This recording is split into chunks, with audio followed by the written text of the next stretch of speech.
So, you've invested in a serious piece of SMT equipment for your EMS factory. That's great. But one of the biggest hurdles is getting it from the manufacturer to your production floor in one piece. Today, we're going to break down the entire professional crating process for overseas shipping.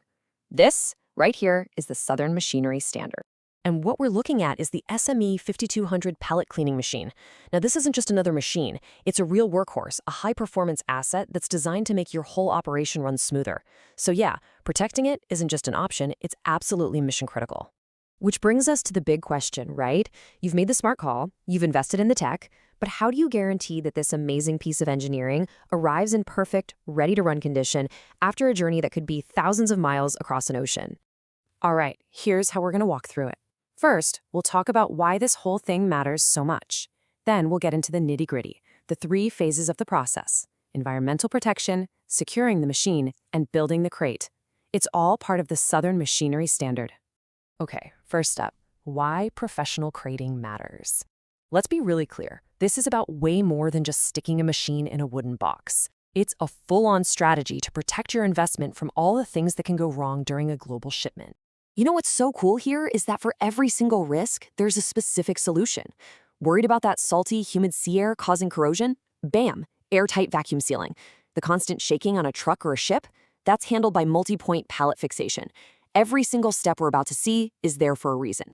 All right, let's dive into phase 1, environmental protection. Think of this part as building a personal force field for the machine. It's all about sealing it off completely from the outside world. So there are 4 key steps here. It starts with an initial film wrap, then getting it positioned on the pallet. After that, it gets enclosed in a huge vacuum bag, and finally, they seal it up and suck all the air out. So it all kicks off with this first layer. It might seem simple, but this protective film is your first line of defense. It guards that stainless steel finish from any little scratches or dust before the real heavy-duty sealing begins. Next up, the machine is carefully lifted onto a custom-built wooden pallet. And look, this is no ordinary pallet you'd find lying around. This thing is a beast. It's the engineered foundation for the entire fortress we're about to build around the machine. And now for the main event in environmental protection. They drape this massive, heavy-duty vacuum bag over the whole unit. Then a technician goes around and meticulously heat seals all the edges. You can see how carefully it's done. They're creating a totally enclosed space. And this is the real game changer. They hook up a vacuum and pull all the air out. Why? Because no air means no moisture. And that creates this incredible moisture-proof barrier that is just essential for stopping rust and corrosion during a long trip over the ocean.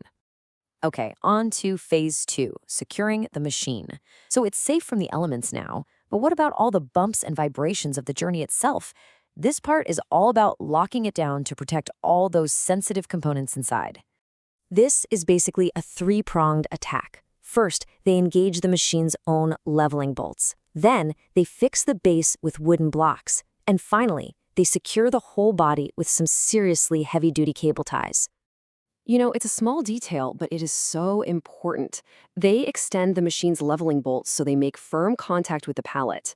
This one simple move stops it from bouncing up and down, which prevents damaging shockwaves from traveling up into the machine. Now, this is what I call a belt and suspenders approach, and I mean that in the best way possible. First, they physically lock the base in place with wooden blocks that are nailed right into the pallet.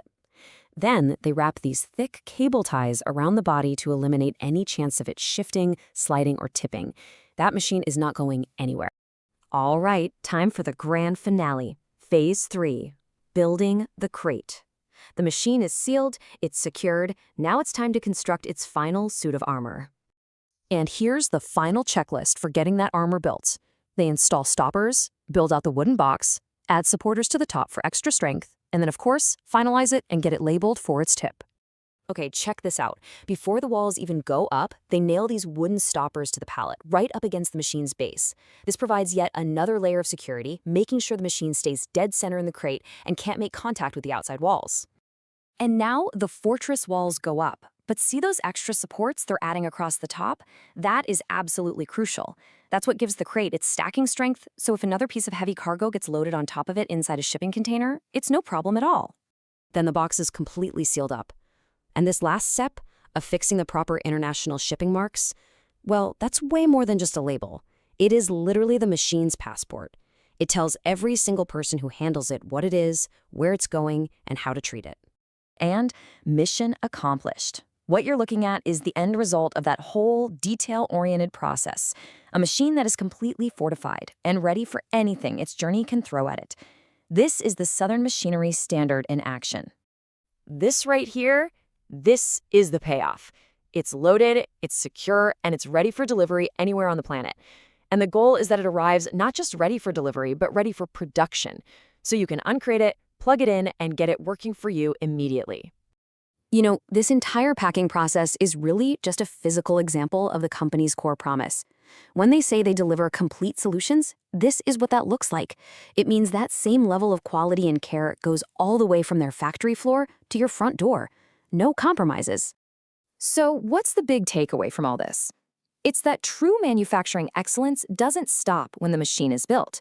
It stops when that machine is delivered to you, safe and sound, with the same precision and care that went into creating it. That is the standard that ensures your investment starts paying off from the moment it arrives.